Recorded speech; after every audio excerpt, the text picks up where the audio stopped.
కవినై కవితనై భార్యనై భర్తనై కవినై కవితనై భార్యనై భర్తనై మల్లెల దారిలో మంచు ఎడారిలో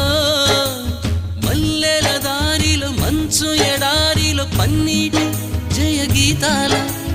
కన్నీటి జలపాతాల నాతో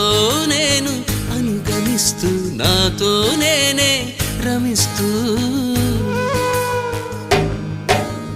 ఒంటరినై అనవరతం కంటున్నాను నిరంతరం కలల్ని కథల్ని మాటల్ని పాటల్ని రంగుల్ని రంగవల్లుల్ని కావ్య కన్యల్ని ఆడపిల్లల్ని జగమంత కుటుంబం నాది ఏకాకి జీవితం నాది